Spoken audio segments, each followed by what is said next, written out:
Alrighty guys, as it brings another Dragon Ball Legends TOP guide video. Merry Christmas. I know it's late, obviously it's Christmas, but this is going to be my Christmas gift to you. Kind of, I guess, I don't know. At least, hopefully you guys are still waiting on the guide video, perhaps. If not, I think you guys are going to be just fine, especially if you guys had already started your season. I'm pretty sure you guys are confident enough to finish the season, guaranteeing that 1000 juicy CC. Beast Gohan just dropped. I hope you guys have the best luck. I know how Ultra Banners are really bad for a lot of people, but last season, Season 94, we ended up in the top 1000, rank 923, and you know the aim of the videos is to never get into the high ranks. It's just so we can get the bare minimum 1000 CC. That is the main goal of every single TOP season. That being said, we did do really good with the LOE team. I do want to give LOE another run this season. That way we can at least get 2 runs with them before we actually rotate off. I think it's a really easy team to run. I think it's a team where you can make a lot of mistakes and still come out on top, and that's what I like to hear. And as always, huge shout out to doomgeta, to Aflac, to everyone in the Discord server for all the help and support that goes into these TOP videos. If you want to show them support, I'm going to be linking 2 Discord links in the description down below that you guys can go ahead and join to show them some support. That being said, timestamps in the description as always. That way you can go to where you need to go. If you just need to look up one team and one team is all you need, then go to that team. And the same spiel as usual. I'm not going to go too into detail, but get your friendship rank up. This guy's friendship rank 1. That sucks, right? You don't want your units at friendship rank 1. You want your units at friendship rank 10, like this Giga Chad Golden Frieza. This is a big deal for this unit specifically because he's a guaranteed super attacker on turn 1, right? So you can see his stats right here. And then let's put this on the side. Let's go to his regular stats. You're going to notice a difference on all of those stats, and that's directly influenced by your friendship rank. There's a friendship rank farming event called the Let's Fight event. You get 3 stages of those, and you can slowly build up your friendship rank over time. It does cap out at 10. You do want to get, if you have one team that you consistently use every season, it is 100% worthwhile to get that team to friendship rank 10. Alright, so first things first, let's talk about our pathing right here. So you have the left side and the right side. Part 1 should be coming out alongside this video. Part 2 will be coming out on Sunday or Monday, depending on if work screws me over or not. But as you can see right here, it is color-coded for you. In the middle, you're going to see the color key. Essentially, the gray path, there's not going to be a significant boost, but once you get into the orange path, purple path, and the red path, that's where your win streak bonus increases exponentially, and you can see the numbers right there in front of you. As for the green pathing, those are alternate tiles that you can go ahead and take. Sometimes they're going to be easier fights for you. Sometimes they're going to just be fights where you're going to get more points out of them. They're completely optional, completely up to you. For the most part, I do kind of just stick to the gray path and then the colored path. But again, the green path is another option for you guys. The only way for your win streak to get broken is if you actually lose a fight, because once you lose a fight, you get set back 2 tiles. And also, I mean, the 25th win streak bonus, that's going to be the biggest bonus you receive. If you were to land on a yellow tile or a green tile, maybe, you're only going to be able to get to 24, right? Because they had to be 25 consecutive wins. Landing on the yellow or green tiles don't count towards that win streak bonus. And of course, you can also see another icon within the pathing is going to be the little Dorito chips or the warning sign fights. So you can see that there's 3 fights in the first half, and 2 of those fights have the double triangles, right? So the double triangles means that they're super duper difficult versus just the regular difficult fights that we usually encounter, right? And then on the second half, there's only 2 of them as well. It's usually the boss fight, and then there's a fight right there in the sort of the middle area right there, but they're also the double Dorito chip tile fights. So next, let's take a peek at what we're actually looking at for the season in terms of colors. So right here, you have all the colors set out before you. This is going to be for the hard fights specifically. So for reds, there's a total of 5 threatening reds. There's a total of 5 threatening yellows, 6 purples, 2 greens, and then 2 blues. So obviously red, yellow, and purple, those are the biggest ones on the board right here. So you're probably going to want a blue unit, all right? A good blue unit, a good red unit, and a good yellow unit. If you pile up on the purple units, there's only 2 threatening greens, right? So there's not a great benefit from bringing in a lot of purples. Same thing with greens, because there's only 2 blues. So this is what you kind of want to go off right here. And then next we have the cover change prediction wheels. This is basically you know, it's kind of funny. It kind of makes me sad because of how Blast favored each season is. I feel like every single season I'm telling you guys the Blast teams are better to run than the Strike teams. So for Strike, we have 7 Strike cover changes and 1 Strike counter. For Blast, we have 4 cover changes and 1 Blast counter. And then for universal, you have a total of 4. So again, I mean, it's basically just numbers for you to look at to basically just determine should I bring a strike or a blast. And unfortunately, it's usually almost always bring a blast, right? Strike teams are still doable though, 100%. You've seen me run Taunthan teams, right? So those are strike teams. You can still do it. All right, so now let's talk about the actual pathing, some units to keep note of. We're not going to go too into detail on this, but for this one, this is the first fight that you come across right here. This is against Future. The main unit I'm probably going to be just telling you guys about right here is the Green Mai. That Green Mai will stun you on turn 2. Well, it's like at the end of turn 2, so you actually have a little bit of leeway right there. And I'm pretty sure that the yellow Future Gohan does have death buffs, so you go based off of that, right? So just 2 units to keep note of. And then you have this fight right here too, another unit or another fight that I'm not really too worried about, but the green Android 14 is the last unit you take out here, because once you do kill him, he inflicts debuffs upon you. Then next we do have this fight right here, kind of it is Super Warriors, but the only unit that I'm really worried about right here, of course, is the tag unit. Tag units are usually high priority units, but the Master Roshi, he does have a stun available for him on turn 2. And then for the alternate pathing right here straight above, it's a 5-fist difficulty stage against androids. So you have the green 21. That unit is able to stun you at the beginning of turn 2. I'm pretty sure the 16 is high priority. All the Android 21s are pretty annoying as well. And then this Jiro, this one actually is a super sleeper unit for me, because he's an EX unit, so I always write him off. But he actually does have the ability to have a blast cover change for a unit. I believe it's above him or below him. So we are going to have to look out for that. I mean, if you do choose to go for the stage. Next, we have the Bojack family. This one is becoming a popular fight in recent seasons right here. So the main 2 units, Bujin, he will stun you on turn 2, and then this purple Bojack will super attack you on turn 2, but towards the end of turn 2, because he has a really low key restore speed, so you have a little bit of leeway. And then right above that, we have the Resurrection F fight. Just go for the Whis first. The Whis is going to stun you on turn 2. Just kill him before he does that. And then the purple Vegeta, he does have a blast nullification, or he does have a blast nullification, so I typically do go for him last. And then we do have the Ultra UI Goku fight, so this is one of our double Dorito fights, unfortunately.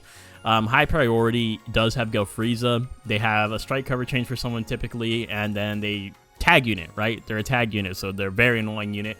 And then obviously the Ultra UI Goku, he has a double attack on turn 1 that's completely unavoidable because he has such a high key restore speed. I mean, unless you get a lucky stun off, right? And he blue cards you if you hit him with the blue card / an ultimate, so you either have to go for him first or last. And then he does have the evade mechanic too. Obviously the red MUI evade mechanic, plus he hits you back. And then the Jiren, he has a stun on turn 1, so, I mean, this is all, it's pretty bad right here, right? Evo Vegeta has a blast cover change, Beers has debuffs, a lot of awful stuff going on in this team. Next, we have this Sagas from the movies. This one's actually pretty easy. I like to go for the Bojack first. He does super you on turn 2, at the end of turn 2.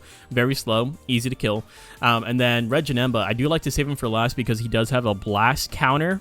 And he doesn't hit you or anything like that, but he will eat the blast darts and then he will stun you at the same time, so do be careful for that. And then next we have this GT fight. We already have experience with this one, thankfully. So Super 17, he absorbs the blast darts, and then he has a chance to double attack as well. He's debuffing, and I'm pretty sure he gets like extra buffs against yellow units, so you have to be really careful about bringing yellow units in right here. And then the yellow Super Baby, he has a strike counter plus debuffs and all that good stuff, right? Obviously Parasite Trunks is a recent unit, so those 3 units are the high priority. After that, the fight does get extremely easy, but those 3 units are a little scary. Doesn't warrant the double Dorito warning sign though, but this one definitely does. So this is going to be your first boss fight right here. It's uni reps. You do have MVP 17 on here, Golden Glizzy. So Golden Glizzy, he will super attack you turn 1. Thankfully, I don't think they can have the option to be on yellow tiles, right? They don't get like a layout bonus or anything like that, so his super attack doesn't hit too hard. But if you do go against this fight, do expect to get hit by it. It's just something that you kind of have to prepare yourself for. Obviously both of the UI Goku's evade mechanic, the red one has the evade plus the attack back, double tag units, and then the support from MVP 17. And then next you have this Krillin fight right here. This one's also pretty easy. I don't really know if I need to touch up on this, but so obviously tag unit is going to be a high priority. The blue unit, he stuns you on turn 1. Nothing you can do about that unless, again, Garlic Jr. like unit that's able to cancel abnormal conditions. And then the free-to-play yellow one, that you have to be careful with him because he can hit a little bit hard, and if you hit him too many times without killing him, he can gather up a blue card, right? It is a possibility, so do be cautious. And then next you have another GT fight right here. I mean, obviously Parasite Trunks is a big one. The Super Saiyan Vegeta, he does have debuffs. The baby Vegeta, the green one, I think he also has debuffs here. And then the blue Super Saiyan 3 Goku, that guy is going to stun one of your units on turn 1. Nothing you can do. And next we have this event exclusive. We've been over this one a million times right here. Red 18 is usually the first unit you go for, and then the Super Boo, because the Super Boo does have a stun for you on turn 3. And then after that, it's typically the red Goku. The Goku Black, that is, and then Taepyeon's usually the unit you go for at the end. And then next we have the Saiyan Saga fight. You have to go for the Raditz first. Listen, I'm going to tell you guys you do have to go for the Raditz first, unless you have something else up your sleeves.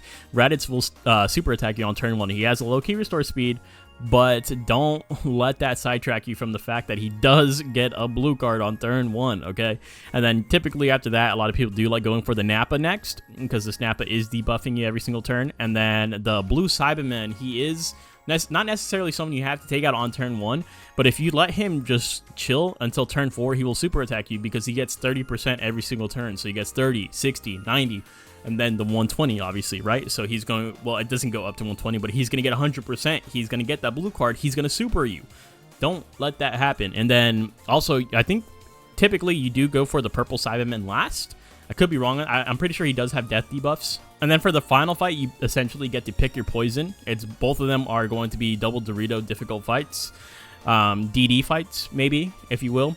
So you have either the Universe Reps of Golden Glizzy, you eat a super attack here, or you have Ultra UI Goku, you eat a double attack and a stun. So it's basically pick your poison at that point. They're both pretty rough. We went over both of them already, though. Here is the team key to follow all icons for the following team graphics. Please refer to this legend if you have any questions about the icons. Alright, so the first team we are going to be talking about is LOE. So we actually did not make an LOE team. As you can tell from the right side, it looks a little scuffed, right? It looks a little scuffed. We have... it's going to be rough. So this is the team we are going to be using right here, and I'm going to be shooting myself in the foot for the season. So last season, we did use the yellow metal cooler. This guy is great.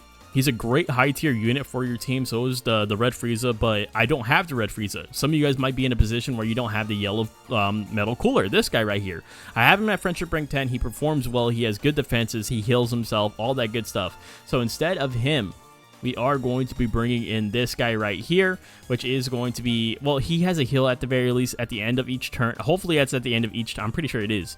He restores health by 3%. He is buffing Lineage of Evil's base strike and blast attack, so hopefully he helps out in terms of damage. We'll try to get his friendship rank up a little bit. So he's going to be our boost unit, and so is the free-to-play cooler. Core unit is going to be Chilled for the max HP buff, and then the Revival Frieza, because he is a pseudo healer, plus the Revival is really, really helpful. We have triple stunners here with the purple Frieza, the red Frieza, and the green Frieza, and then we have Golden Glizzy for the ultimate arts farms on turn 1, meaning, well, he gets 100% to a special move, right? Keep him on a yellow tile. Every time you see a yellow tile, that's where he should be going, onto that yellow tile, right? And then he's going to be getting buffed by Chilled. He's going to be getting buffed by this purple Frieza. Everything is looking good for him right here, right? Again, I cannot reiterate it enough. I am shooting myself in the foot by bringing in this guy instead of the yellow metal cooler. If you have the yellow metal cooler, bring him in. Even if you have that red Frieza is a high tier. Just in case you guys don't believe me, here he is on the Z tier panel. He's giving 20%. The next team that we are going to be talking about, we're going to go into Saiyans. For the sake of time and to condense the video a little bit, we're just going to be going over this pretty briefly. So there's no core unit here. Right, we have no core units. You do have a healer unit with the Angel Vegeta. I think this is the first time we've actually featured him on a graphic.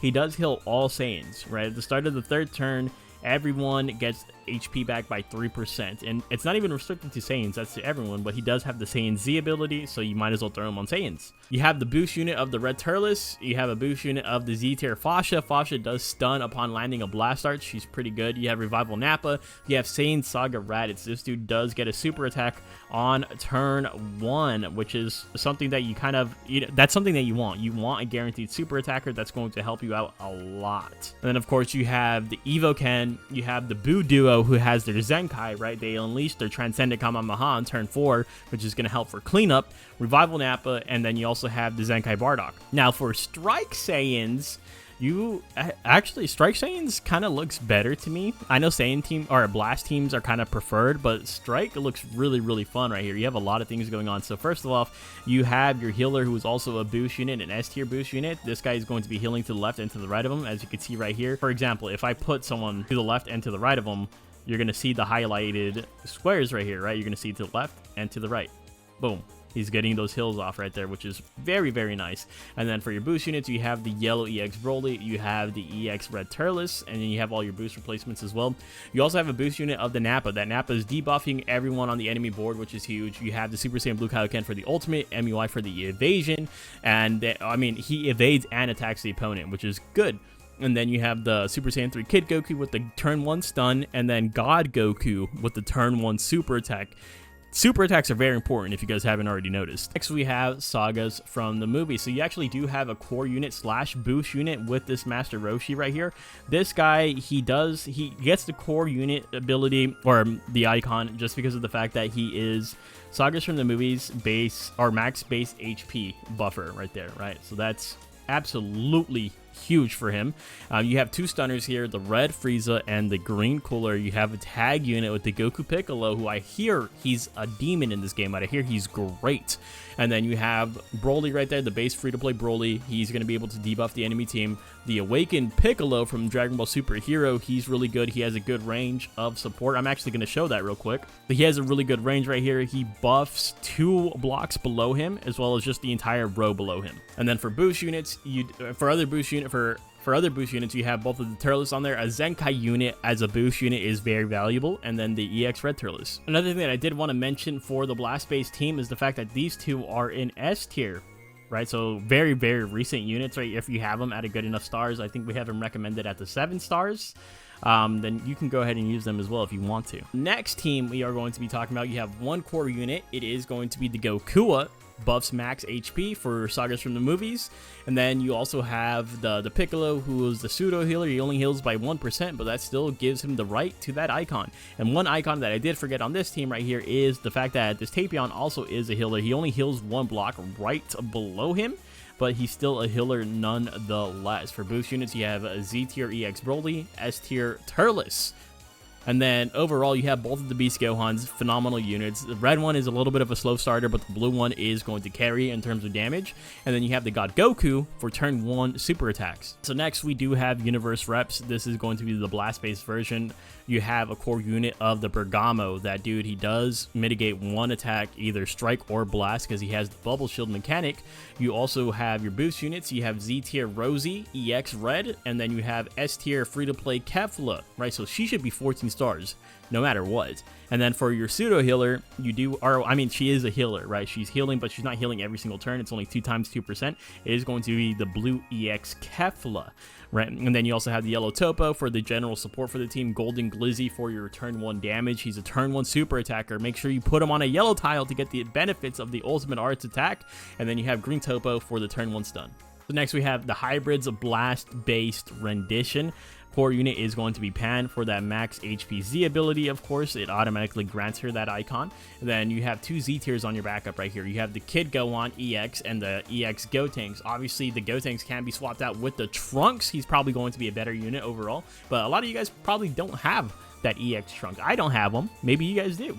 But otherwise, on the main roster, one unit that can be replaced right here is 100% the Revival Gohan. That guy can be replaced by the Ultra Gohan if you guys do have him. Ultra Gohan is great because he mitigates 1 strike arts, and then upon mitigating that 1 strike art, he gets 100% to a special move gauge. So he can essentially, if you're lucky, he can be getting a super attack every single fight, unless there's like a team that has no strike-based strategy ahead of them, right? And then you have Gotenks for support, the fat Gotenks that is. You have the red Gotenks on there, just a great unit overall, can fit on both teams actually. And then you have the Beast Gohan, the blue one, can also fit on both teams. And then the ultimate purple Gohan, I'm pretty sure he can also fit on both teams. Then next we have the strike-based version of the hybrids, which I personally do think is indefinitely weaker than the blast-based version. I mean, you can argue with me about that. There probably is a good argument to be brought up.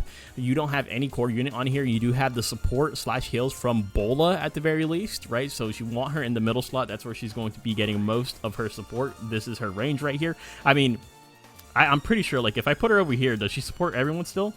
No, see, she's missing it, so she needs to be in the middle so she can get every single block of that support. And then, of course, for your boost units, you have the blue EX Gohan, again, another unit that's going to be kind of wishy-washy in terms of having in your box or not, but you do have a Zenkai unit for your S tier with the green buff Trunks. Beast Gohan stays on here. He stays on the team, right? He can be on both teams again. And then the Zenkai Trunks, you can put him on here, or you can have the Ultra Gohan on here, because this guy actually can be ran on both teams as well. He has very similar stats, so if you want someone that can evade a strike arts, possibly go into the ultimate, that's something that you can do. And then you have the yellow Goten super attack turn 2. You have Beast Gohan getting Zenkai buffed, or actually, let me get back to you guys on that. So yes, he is getting Zenkai buffed by the Heat Dome Trunks W. Next, we do have the Taunthan team. So this is a strike team that is very, very easy to use, in my opinion. Core unit obviously is going to be the Taunthan. This guy is it's literally named after him, bro. Basically, turn 1, he applies the buff effect. Enemies focus on this character, so everyone is going to be hitting him. That gives you the upper edge because he's going to be just tanking everything while you're just working on the enemy team. Right, that's pretty good. I mean, unless you're going against a team of all greens, you're probably going to be using this guy every single fight. Goten did deserve the healer icon. I just forgot to put it on him, but he does heal in a specific range. This is his range. He's giving damage inflicted buffs to Goku characters or Gohan characters, and at the end of second turn, allies in range, he restores health of Gokus and Gohans by 2%. For the boost units, you do have the Super Saiyan Gohan from the movie, Z tier, and then you have the S tier free-to-play Super Saiyan Blue Goku. And then as for the rest of the roster, you have Zenkai Dragon Fist, Zenkai Yellow Goku, who's getting a guaranteed super attack turn 2, both of the Beast Gohans, which are phenomenal. The blue Beast Gohan is so good, he can be ran at 5 stars. That's why he doesn't have a star indicator icon like the other units. Alright, so next we're going to take a look at Frieza Force right here. So very similar, did I say Barry? Very similar to LOE. But you have different core units, or kind of different core units, right? So instead of Chilled, you have Naval. This guy isn't a max HP buffer, but he's buffing Ally Tag, Frieza Force, all of them, right? And it doesn't matter where he is on the board. I can put him right here in this little corner. He's buffing all the Frieza Force members, right? So that's absolutely huge. He's restoring the health. He's supporting them. He doesn't buff max HP, but it does not matter. He's a phenomenal unit to have on your Frieza Force team. For other core units, you have the Rival Frieza, of course. For boost units, you have the Yellow Orlin, and then you have the Red Raspberry for an S tier boost. The way the team works is you have double stuns here with the purple LF Frieza, the red regular Frieza, and then you also have Golden Glizzy for your super attacks, right? And then you have a tag unit on here. Having a tag unit is great. I typically don't have the tag units, so I mean, he can easily be replaced by anyone in the replacement tab. I mean, if you really wanted to, you could even throw the red Raditz on there for an extra super attack on turn 1, or you could put on the blue Broly for extra debuffs, right? If you want to swing to the red or to the blue. All right, so next we have androids. Of course, it's going to be a blast-based version right here. I do not have a core unit on here. It's still up in the air. What do you guys think? Do you guys think this guy should be the core unit? Because he's not necessarily on the team every single time, but he is a Z ability, HP Z ability buffer for androids, plus he's also healing androids. I don't know, he's doing a lot, but again, I don't know if he's guaranteed to be ran on this team every single season like most of the core units are. Let me know. For boost units, you do have the Z tier EXL. He should be Zenkai 7, 14 stars. You want to get the most stats out of him as possible because he is an older EX unit, but that's Z tier. Z tier and then S tier for the Cell Junior. You have other S tier options, Zenkai options actually, like the purple 17, the yellow 18, even the green 16 right there, right? You have the purple Hellfighter 17 from GT. He's pretty good for debuffs. You have the red 17, who's just a great unit overall. You have green 21 for the stun on turn 2, MVP support, and that you have a tag unit with the Gammas. So next we do have event exclusive. Just letting you guys know right now, all of your event exclusive units should be 14 stars. That's why there's no star indicator on the main roster. Obviously, the red star indicator doesn't necessarily mean 14 stars, but for this team, yes, it should be 14 stars for everyone. Core units, you have 2 of them. You have Fupi, max HP, Z ability, and then you have Naval. I know you guys might be like, well, I thought it was just Frieza Force. No, it's Frieza Force and event exclusive or Frieza Saga. So he is solid, absolutely great unit for this. You have the yellow 18 for the pseudo heals. Purple Super Saiyan 3 has support as well for a really broad range. That blue Gohan has buffs against PO. You have red 18 for extra debuffs plus being the boost unit, and then you have Monray as another boost unit. Team we do have is girls. I know you guys are really ecstatic to see girls on the board. I know some of you guys are really hardcore about the girls team for ToP. For this one, you do have a core unit of Kale. Also, another thing too, girls team is a very difficult team to run. Please be careful with this team. You have to play this one very cautiously, very chess-like. But Kale is going to be your designated healer for the team. She's typically a core unit on this team. She's almost ran on every variation of this team if you're running a girls team. There's only been a few times where I've seen Kale not on this team, and I personally think she's borderline necessity. That's why she does get the core unit on this team only. Again, she is the healer right here. You do have the green 21 for the turn 2 stun, sorry. Boost unit do include the purple Kefla free to play, the green Zenkai EX 18, the red Mai in S tier, and the blue Bulma. Blue Bulma is pretty good because on her second ability, she is able to cancel all enemies' buff effects, which is that's valuable. That's a valuable skill to have. You have the assist unit, Kale and Caulifla, and you have the new red Mai on here. I do not have red Mai, so I've talked to Affleck about this, and he thinks that replacements could possibly be the red 21, the launch, maybe even the red Pan that is in C tier right now. Or you could also, let me go ahead and add my own 2 cents in this. You can bring in this Kale for more defenses because she does have a pretty good, well, she has a cover change, right? Before receiving a strike art, she hops in there and she performs a cover change with damage reduction, and it's not health gated at all, so that could possibly save you from some sticky situations. Next, we do have regeneration. It feels like we're on a bad break right now between two lovers with me and regenerations. It's basically been 2 seasons since we've used regeneration. For your core unit, you do have Super Baby 2. That dude never gets touched on this team, man. Never. He is going to be the best healer for GT or regeneration, right? So he's going to heal to the left and to the right of him by 3% every single turn. Every single turn. For other units, for your boost units, you have the yellow Piccolo. He is a healer unit. You have the red Ma Jr. from DB Saga. A lot of you guys might not have that unit, so feel free to replace him with any of the units that are in the S tier replacement options right here, right? And then you have the Zenkai Corrupted Zamasu. That guy's incredible for building up super attacks really fast. You have the Legends Limited Piccolo, super attack on turn 3 guaranteed. Boo-Tank's super attack guaranteed at turn 1. Demon King Piccolo boost unit, and he is debuffing the enemy team. And then the purple Cell, who is doing everything essentially. I probably would use the purple Cell a lot more in my own regeneration runs had I have them. If I had them at a higher star level, because I think mine is currently in 3-star hell right now. And the last team we are going to be talking about is a GT. We have both variations for you guys too. So this is the Blast variation. Super Baby 2, your healer, your core unit, he doesn't get touched. Boost unit, you do have the Z tier Sin Shenron. He is going to provide board-wide support.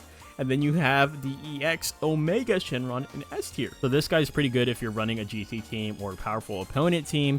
He's doing a lot on blast arts, right? He's not doing a lot, but he's getting 20% to blast damage and 5% to his special move gauge every time he's landing those blast arts.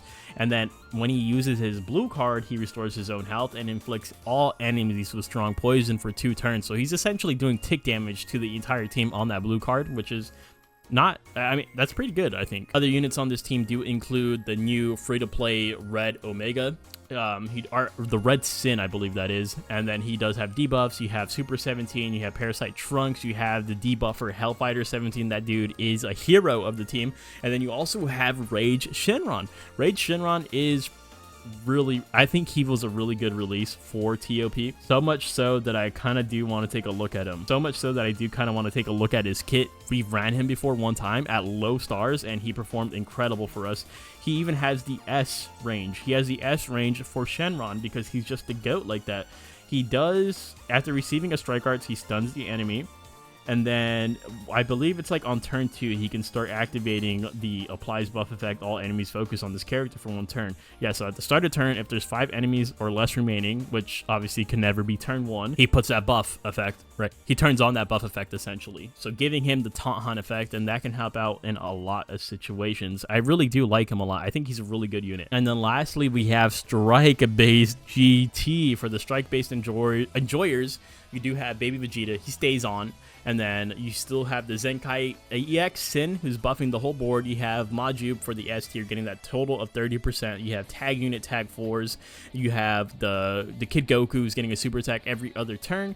You have the Zenkai Sin Shenron, Yellow Pan. And then you have Tag Unit with the Cell/Frieza. So if you guys have been itching to use him, I think this is the perfect opportunity to do so because he has a good kit. So for the final segment, let's take a look at the new characters. We'll start off with Super Saiyan 2 Goku that goes into Super Saiyan 3. So his stats. So in Super Saiyan 2, Ki restore speed 2,224, and then it goes up to 2,235. Wow, that's kind of messed up. I'm hoping to see some other stuff in here. So he only has the blue card available to him. First ability, 80% to damage inflicted, 15% to cut. 20% to ki recovery. That's exactly what we're looking for right here for this unit. On strike or blast arts, you restore your own health 2 times, 10% to own damage inflicted for 2 turns, and then 10% to damage received debuff for the enemies for 2 turns. At the start of the third turn, also it's kind of late. Transformation, we don't love to see that. Turn 2 transformation, ideal.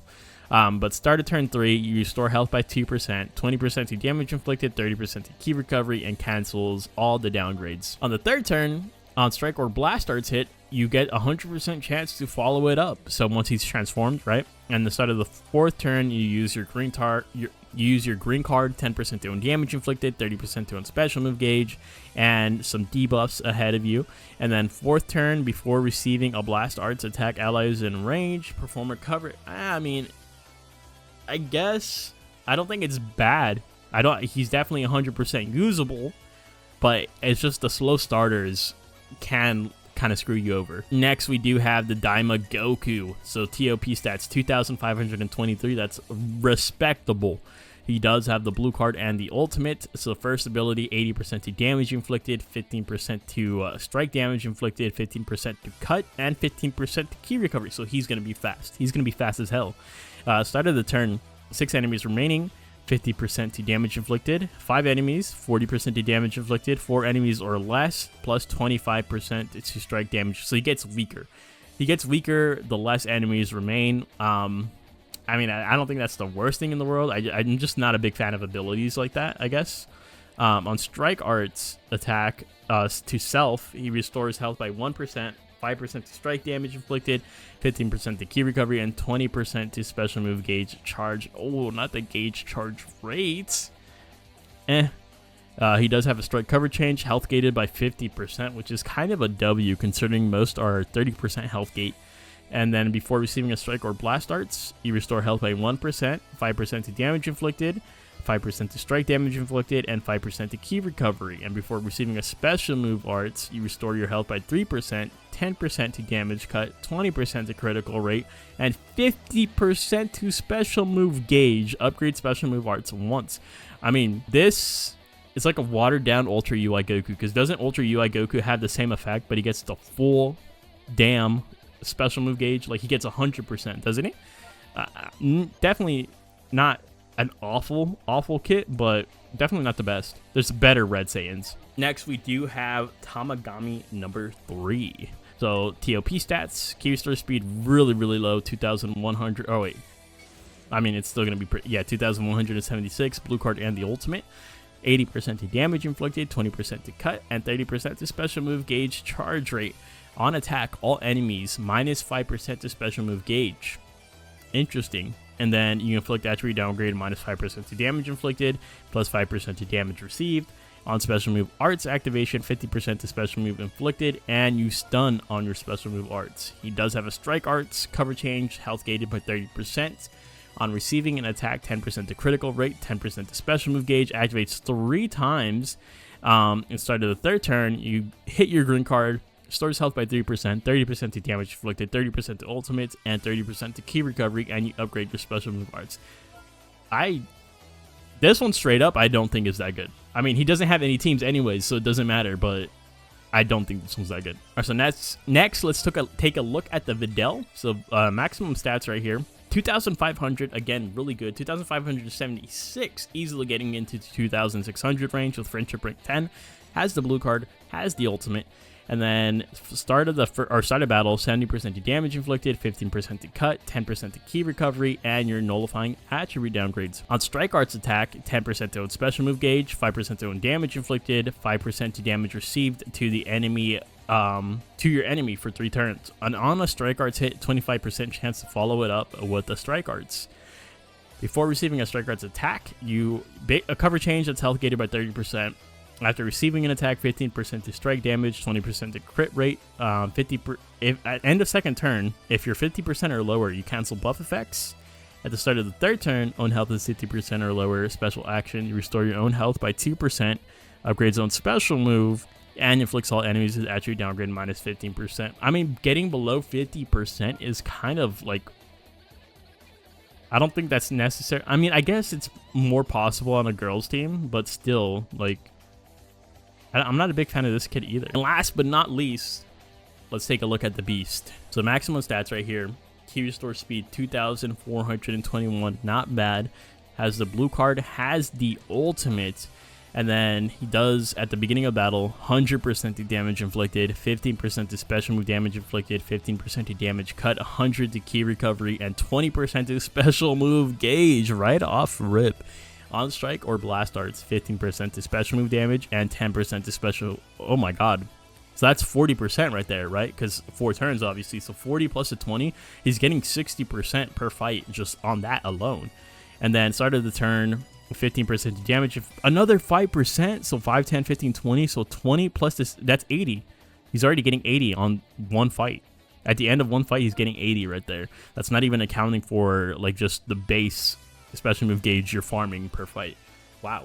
And then he does have a Strike Arts coverage or a Strike Arts cover change by 30% before receiving a Strike, Blast, or Special Move Arts against unfavorable element.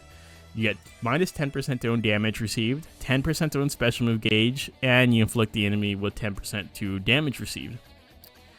That is insane, bro. Wow. I mean, it's situational, but still good. After receiving an attack, own health. Oh my god.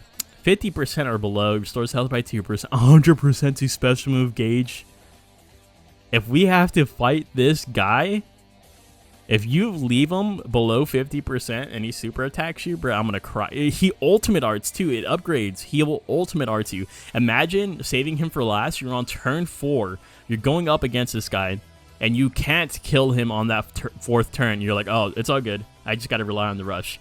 And then he turns around and supers you, turns into the ultimate aim, potentially kills one of your units. I would probably cry. That's a little scary. At the start of the battle, 5% to special move gauge for all allies. Wow, bro. Per ally tag, Hybrid Saiyan, 5% to damage inflicted, 5% to key recovery, 10% to key recovery for both. Dude, he's great. His great stats are he can be on both teams, and he's Sagas from the movies, so he can be on the Sagas team as well. What's the Z ability for max stats? 42% for hybrids or Sagas from the and he's buffing strike and blast attack. So yeah, we're gonna probably update the graphic. He's gonna be on both hybrids teams and on both Sagas teams. All right, so that's gonna go ahead and wrap it up for today's video. Hopefully you guys did enjoy, and Merry Christmas. Thank you guys so much for watching. Later.